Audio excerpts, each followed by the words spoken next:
The rest of the story.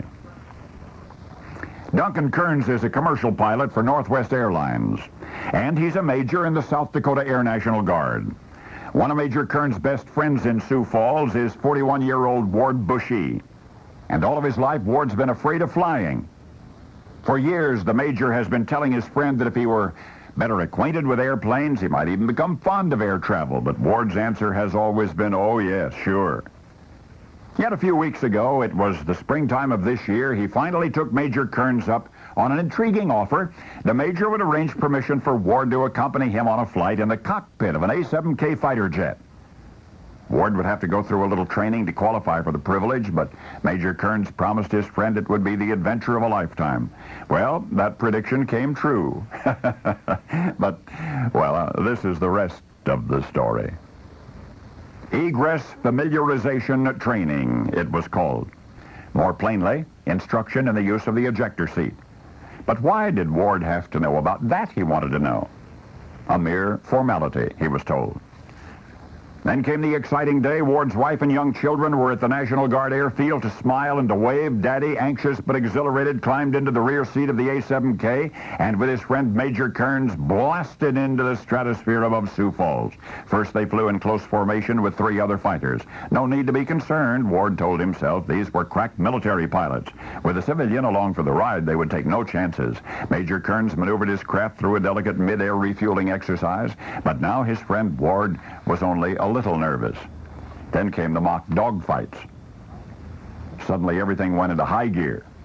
All 4 planes performing incredible aerobatics, loops and dives and surges and inverted flight, and Ward looked down and one of the other fighters was overtaking Kearns' plane from below. Ward could see the other pilot's head in the cockpit, and then his eyes, then the whites of them, and then an awful thud. The planes collided in midair.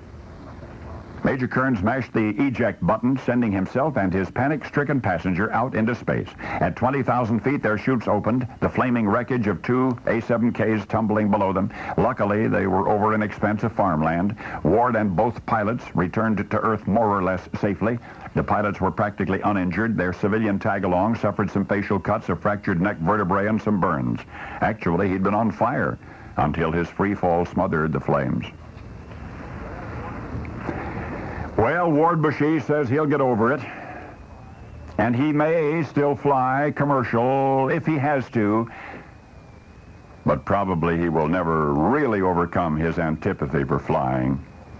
And that's not the best of all news for the South Dakota Air National Guard, because you see, not long before Ward's big adventure, a local journalist, the executive editor of the Sioux Falls Argus-Leader, had been campaigning in print against Air Guard flyovers. Editorials had been calling those flyovers noisy and unsafe. What if a jet should crash? The editor had asked his readers, what if a jet should crash?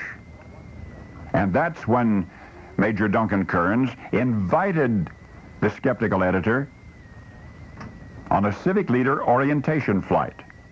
Invited him to go along to demonstrate how utterly safe Air Guard maneuvers really are.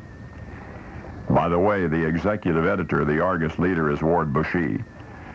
That's right. He is Major Kearns' best friend. Or was. And now you know the rest of the story.